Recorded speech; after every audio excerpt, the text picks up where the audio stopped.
So what would happen if Wonder Woman was part of the IMF? Well, you'd have the Netflix action film called Heart of Stone, starring Gal Gadot and Jamie Dornan. So should you add this one to your watch list? An intelligence operative for a shadowy global peacekeeping agency races to stop a hacker from stealing its most valuable and dangerous weapon. So I really like Gal Gadot as Wonder Woman. I mean, some of her other roles have been great or not great.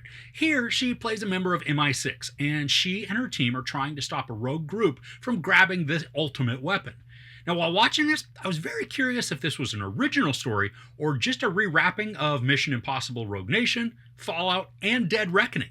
There's a group known as the Charter, and they are the most highly trained agents. They have no political leanings, no national allegiances, and they're working together to keep peace in a turbulent world. So does that sort of sound familiar? Now, some of it may make sense that it does resemble the MI movies because this is produced by Skydance, the company that's also behind the IMF films. Now, as you can probably tell from the synopsis, this is an action spy movie, and there's a lot of action that's included throughout the movie. The first big action sequence we watch is fun, but it's riddled with sketchy CGI. And it's not just that you can tell it was shot on a green screen, but there are overlays and other graphics that are part of the sequence that could be exciting and should be, but they look so bad, it's almost hard not to laugh. Gal Gadot is Rachel Stone, this IT person who's assigned to a team in MI6. And at first they're working to take down some arms dealers, but then they're tasked with stopping a rogue group of spies. Now, everybody in this film, Gadot included, is shallowly developed. We get tiny bits on them to maybe understand a very little bit, but really, it's not enough to form any sort of connection with our characters. And I'm pretty sure we're supposed to feel a sort of camaraderie with the group.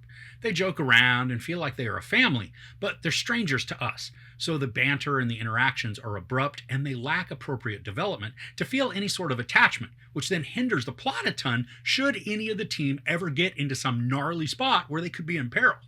Now, the movie's a very quick movie, which then makes the story feel skimpy and thin. There are a lot of action sequences to tie the pieces of exposition together, and these can create some excitement. But all of the details are thrown at us in such a rapid succession that the story can't breathe, making it just come across as a blurred mess of a narrative. And then when there are those moments of exposition, it's several minutes of just explanation of all sorts of details to fill in what we haven't seen. And then we're back on that treadmill running at top speed through some action. Now, I had some high adrenaline fun with the chase scenes. There are motorcycle chases, car pursuits, foot races, of course then hand-to-hand battles, and tons of gunfights. Now, the fight choreography, it feels like it's done well, but the editing, it gets in the way and it cuts too quickly, which then obscures the moves. And when there are chase sequences, the graphics and the camera work, it's not always awesome. I mean, they do contain a lot of energy to keep it moving and exciting. And I think the movie is hoping then to distract us from the thin and poorly developed storyline by showing us a bunch of explosions and car racing through just cramped city streets. And I'm also confused about some of the editing choices within this. There's a refusal to sit on a subject for more than 2 seconds, even when it's not an action sequence. This makes for a very jumpy presentation. And then when it's combined with all of the digital VR overlays that are inherent to the story, the visuals are frenetic and very, very busy. Now, another thing that's odd to me is that so many of the angles make it appear like a subject is being observed. The camera is going to be some distance off with something partially obscuring the lens, almost like somebody's peering from behind an object. But there isn't anybody watching. I mean, it creates a totally different tone for the shots than what it actually is going on. And had there been someone mysteriously lurking in the shadows that was going to be key to a twist later on in the movie, that would have been excellent. But nope, they were just a framing choice within the shot, and it didn't make sense. Now, one thing I did like, even though it felt borrowed from a Mission Impossible movie, is that there's an aerial segment that starts off with some excellent visuals. We got aerial acrobatics going on, and then they just create some anxiety and tension. Then, though, the scene quickly devolves into a standard fight sequence. During this, the lighting, it's fake looking, creating this unnatural glow on the characters, which then eliminates the illusion of the scene. And as each portion of the story progresses, I was getting less and less invested. I mean, it's not even that I didn't like the actors. I mean, in addition to Gadot, there's Jamie Dornan, Alia Bhatt, Jing Lusi, Paul Reedy, Matthias Schweighoffer, and Sophie Okonedo. And each of them, I think they're fine in their performances. They're working with the material that they've got, and it's not much. The dialogue is pretty basic. Because the whole plot is also thin and unoriginal, each interaction feels as if the actors are just doing their very best to craft something out of drivel. Now, the movie is a bit over 2 hours, and there's really no need. Before we're even at the halfway point, predictable reveals are made, and then they slightly change the trajectory of the story, but not enough to become interesting all of a sudden.